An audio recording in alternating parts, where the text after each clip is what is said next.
El trueno en el oeste anunció la proximidad de la tormenta y la noche. El cielo se hizo más oscuro. La lluvia cayó. El viento zumbó tristemente. Y el camino del bosque por el que andaba se convirtió en un pantano fangoso, traicionero, que amenazó momentáneamente atrapar tanto a mi corcel como a mí mismo en un abrazo inoportuno. Un viaje en tales condiciones es muy desfavorable. En consecuencia, me sentí muy animado cuando, poco después, a través de las ramas sacudidas por la tormenta, percibí un destello de luz hospitalaria que brillaba a través de la niebla de la lluvia. 5 minutos más tarde, puse rienda suelta ante las enormes puertas de un venerable edificio de buen tamaño de piedra gris, cubierto con musgo que, por su tamaño extremo y su aspecto santificado, con razón me pareció un monasterio. Incluso mientras lo miraba de manera superficial, podía ver que era un lugar de cierta importancia, ya que se alzaba imponentemente sobre los cimientos desmoronados de edificios más pequeños que evidentemente alguna vez lo habían rodeado.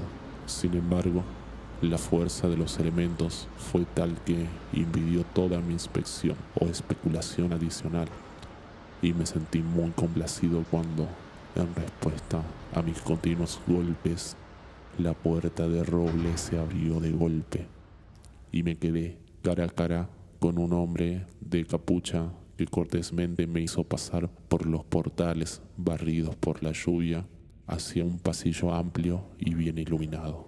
Mi benefactor era bajo y gordo, vestido con voluminosa gabardina y, por su aspecto rojizo y radiante, parecía un anfitrión muy afable.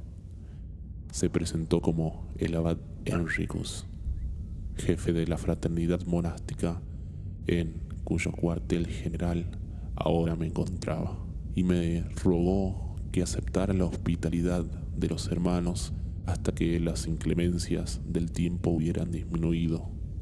En respuesta, le informé mi nombre y que estaba viajando para mantener una cita con mi hermano en Bjorn, más allá del bosque, pero que la tormenta me había impedido seguir mi viaje. Habiendo concluido estas cortesías, me hizo pasar por la antecámara hasta el pie de una gran escalera de piedra que parecía tallada en la propia pared. Aquí él gritó bruscamente con una lengua no comprendida, y en un momento me sorprendió la repentina aparición de 2 sirvientes que parecían haberse materializado de la nada. Sus severos rostros de ébano, sus cabellos rizados y sus ojos, resaltados por un atuendo más extravagante, pantalones grandes y holgados de terciopelo rojo y cinturas de tela dorada, me intrigaron mucho. Parecían, curiosamente, fuera de lugar en un monasterio cristiano. El abad Henricus se dirigió a ellos en un fluido latín, pidiéndole a uno que se fuera y cuidara a mi caballo, y al otro que me llevara a una habitación arriba donde, según me informó, podía cambiar mis prendas deshilachadas por una vestimenta más adecuada mientras esperaba la cena. Le di las gracias a mi cortés anfitrión y seguí al silencioso sirviente negro por la gran escalera de piedra. Su antorcha parpadeante proyectaba sombras arabescas sobre muros de piedra desnuda, de gran edad y avanzada decrepitud. Claramente la estructura era muy antigua. Al llegar al rellano, mi guía me condujo a lo largo de una extensión de suelo de mosaico ricamente alfombrado, entre altas paredes tapizadas y adornadas con cortinas negras. En mi opinión, esas galas de terciopelo eran muy impropias para un lugar de culto. Tampoco mi opinión se vio sacudida por la vista de la recámara que se indicó como mía. Era tan grande como el estudio de mi padre en Nimes. De sus paredes colgaban terciopelos españoles de color marrón, de una elegancia superada solo por su mal gusto. Había una cama que honraría el palacio de un rey. Los muebles y otros accesorios tenían una magnificencia verdaderamente real. El sirviente encendió una docena de gigantescas velas en el candelabro de plata que rodeaba la habitación. Luego se inclinó y se retiró. Al inspeccionar la cama, encontré las prendas que el abad había designado para mi uso durante la cena. Estas consistían en un traje de terciopelo negro con calzones negros de satén, un manto de un tono correspondiente y un sobrepeliz. Al quitarme la ropa de viaje, descubrí que se ajustaban perfectamente, aunque de forma siniestra. Durante este tiempo me dediqué a observar la habitación más de cerca. Me pregunté por la generosidad, la exhibición y la ostentación, y aunque más por la ausencia total de cualquier parafernalia religiosa. Ni siquiera se veía un simple crucifijo. Seguramente esta orden debía ser de un rico y poderoso, aunque era un poco mundana. Tal vez sea similar a aquellas sociedades de Malta y Chipre cuyo libertinaje y extravagancia son el escándalo del mundo. Mientras reflexionaba sobre esto, cayeron sobre mis ojos los sonidos de cantos que se hincharon sinfónicamente desde algún lugar por debajo. Su cadencia se elevó y cayó solemnemente como si fuese llevada desde una distancia increíble para los oídos humanos. Fue sutilmente inquietante. No podía distinguir ni palabras ni frases que conociera, pero el potente ritmo me desconcertó como una rutina maléfica cargada de insidiosas sugerencias. De repente cesó y emití inconscientemente un suspiro de alivio. Pero ni por un instante durante el resto de mi estancia estuve completamente libre de la inquietud generada por el sonido lejano de ese canto sin nombre que venía desde abajo. Nunca he comido una comida más extraña que la que comí en el monasterio del abad Enricus. El salón de banquetes era un triunfo a la ostentación. La comida tuvo lugar en una vasta cámara de techos arqueados y abovedados. En las paredes habían tapices de color púrpura sangriento, adornados con descuidos nobiliarios, aunque de un significado desconocido para mí. La mesa del banquete se extendía a lo largo de la sala hasta las puertas dobles por las que había entrado desde las escaleras. El otro extremo llegaba bajo un balcón colgante, debajo del cual estaba la entrada de la cocina. Alrededor de este vasto tablero estaban sentados unos eclesiásticos vestidos con capuchas negras que ya estaban atacando ansiosamente la multitud de alimentos con los que se ponderaba la mesa. Apenas dejaron de atiborrarse para saludar cuando el abad y yo entramos para tomar nuestro lugar en la cabecera de la mesa, pero continuaron devorando rapazmente la maravillosa variedad de victorias que se les presentaba, logrando esta tarea de la manera más indecorosa. El abad no se detuvo para moverme a mi asiento ni para entonar una bendición, sino que inmediatamente siguió el ejemplo de su rebaño y procedió a rellenar su barriga con carnes selectas ante mis asombrados ojos. La comida fue acompañada por ruidos groseros de las bocas de los comensales. Los bocados fueron recogidos en los dedos y los restos sin probar arrojados al suelo. Las menudencias se ignoraban. Por un momento me quedé estupefacto, pero la cortesía natural vino en mi rescate, por lo que me mantuve en silencio. Media docena de sirvientes se deslizaban silenciosamente por la mesa, reponiendo los platos o llevando otros nuevos y llenos de exóticas viandas. Mis ojos contemplaban maravillas de la cocina en platos dorados, como perlas arrojadas a los cerdos. Para estos hermanos encapuchados, aunque fueran monjes, se comportaban como abominables cerdos.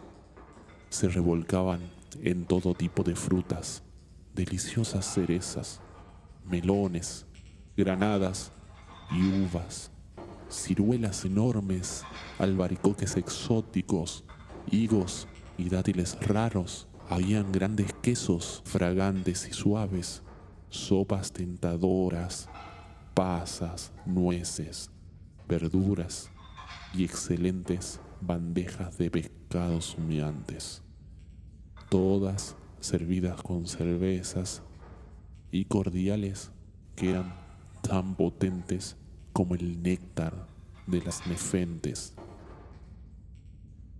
Durante el profundo silencio avanzaron y dejaron su carga en el centro de la mesa, limpiando el candelabro gigante y los platos más pequeños.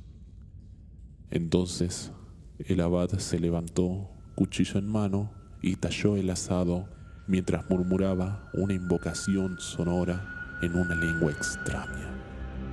Se repartieron rebanadas de carne a los monjes del conjunto en platos de plata. El marcado y definido interés fue evidente en esta ceremonia. Solo la cortesía me impidió interrogar al abad sobre la importancia de este comportamiento. Comí una porción de carne y no dije nada. Encontrar tal deslumbramiento bárbaro, tal pompa en una orden monástica fue realmente curioso, pero mi curiosidad fue lamentablemente apagada por una copiosa toma de los potentes vinos puestos delante de mí en la mesa. Había añadas de todas las edades y destilaciones, curiosas pociones fragantes de maravillosa ternura y dulzura vertiginosa que me afectaron extrañamente. La carne era particularmente deliciosa y dulce. La acompañé con grandes vasos de vino que ahora circulaban libremente. La carne era particularmente deliciosa y dulce. La acompañé con grandes vasos de vino que ahora circulaban libremente por la mesa. La música cesó y el resplandor de las velas se atenuó imperceptiblemente hacia una luminancia más suave. La tormenta todavía se estrellaba contra las paredes de afuera. El licor bombeó fuego por mis venas y extrañas fantasías corrieron por mi cabeza confundida. Me quedé casi estupefacto cuando vi por fin satisfechos los apetitos de la compañía. Procedieron bajo la influencia del vino a romper el silencio, observando durante la comida al estallar en el coro de una canción melodiosa. Su alegría creció y se contaron sátiras y cuentos. Los rostros delgados estaban convulsionados en una risa lasciva. Los abultados vientres temblaban de alegría. Algunos dieron paso al ruido indecoroso y al gesto grosero, y varios colapsaron debajo de la mesa y fueron llevados por los negros silenciosos. No pude evitar contrastar la escena con la que habría imaginado si fuese llegado a avión para tomar mi comida en la mesa de mi hermano. Me preguntaba vagamente si él estaba al tanto de esta orden monástica tan cerca de su tranquila parroquia. Entonces, abruptamente, mis pensamientos volvieron a la compañía que tenía delante. La alegría y la canción habían dado lugar a cosas menos sabrosas cuando las velas se atenuaron y las sombras, cada vez más profundas, tejieron sus redes de oscuridad sobre la mesa del banquete. La conversación se convirtió en canales vagamente alarmantes y las caras encapuchadas adquirieron un aspecto siniestro en la luz pálida y parpadeante. Mientras miraba desconcertado, me llamó la atención la peculiar palidez de los rostros reunidos. Brillaban a la luz moribunda como una burla distorsionada de la muerte. Incluso el ambiente de las habitaciones parecía cambiado. Las cortinas crujientes parecían movidas por las manos invisibles. Las sombras marchaban por las paredes como duendes que brincaban en procesiones extrañas sobre los arcos arbolados del techo. La mesa festiva parecía desnuda. Restos de vino manchaban las ropas. Viandas a medio devorar cubrían la extensión de la mesa. Los huesos roídos en los platos parecían sombríos recordatorios de nuestro destino moral. La conversación no era adecuada para mejorar mi tranquilidad. Estaba lejos de las piadosas exorbitaciones que se esperaban de una compañía así. La charla se volcó sobre fantasmas y encantamientos. Viejos cuentos fueron contados e infundidos con nuestros horrores. Leyendas contadas en susurros rotos. Toques de potencia escalofriante pasaron de los labios cubiertos de vino en tonos sepulcralmente apagados. Ya no me sentaba somnoliento.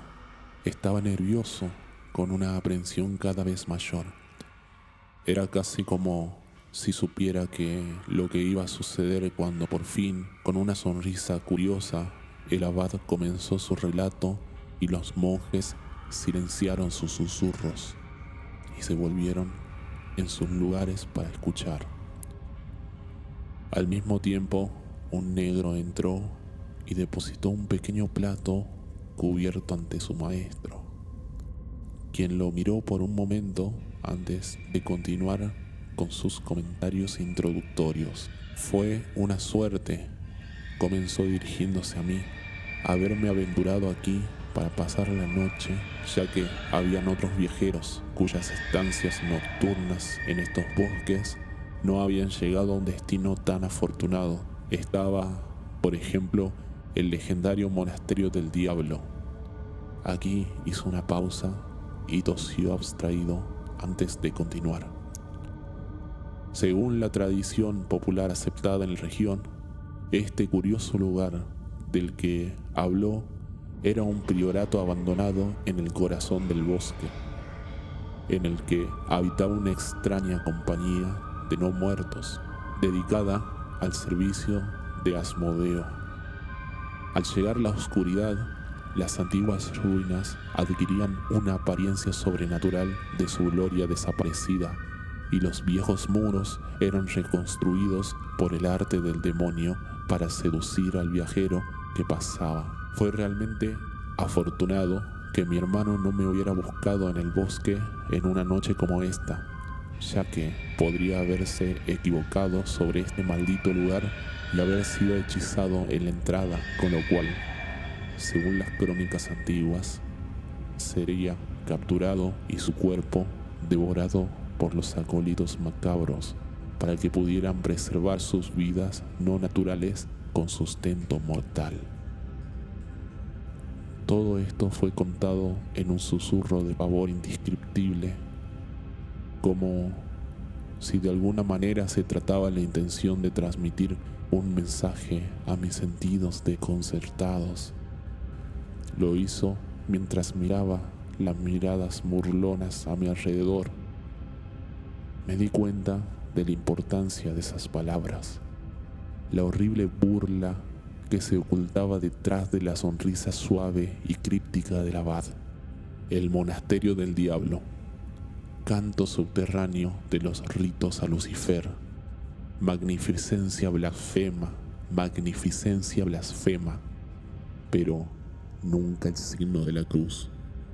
Un priorato abandonado en el bosque profundo, caras lobunas que brillaban. Entonces, tres cosas sucedieron simultáneamente. El abad levantó lentamente la tapa de la pequeña bandeja que tenía delante. «Terminemos la carne», creo que dijo. Entonces grité. Finalmente llegó el trueno misericordioso que me precipitó. Junto a los monjes risueños, el abad, el plato y el monasterio en un olvido caótico. Cuando desperté, yacía mojado por la lluvia en una zanja al lado del camino embarrado, vestido con empapadas prendas de negro. Mi caballo pastaba en los bosques cercanos, pero de la abadía no pude ver ninguna señal. Me tambaleé hacia Bjorn. Medio día después, deliraba cuando llegué a la casa de mi hermano y maldije en voz alta debajo de las ventanas. Pero mi delirio se convirtió en una locura furiosa cuando el que me encontró allí me dijo a dónde se había ido mi hermano y su probable destino, y me desmayé en el suelo. Nunca podré olvidar ese lugar, ni el canto, ni los terribles hermanos, pero le pido a Dios que pueda olvidar una cosa antes de morir. Lo que vi antes del rayo, lo que me enloquece y me atormenta aún más de lo que he aprendido en Bjorn. Sé que todo es cierto ahora y puedo soportar el conocimiento, pero nunca podré soportar la amenaza ni el recuerdo de lo que vi cuando el abad Enricus levantó la tapa de la bandeja de plata para revelar el resto de la carne. Era la cabeza de mi hermano.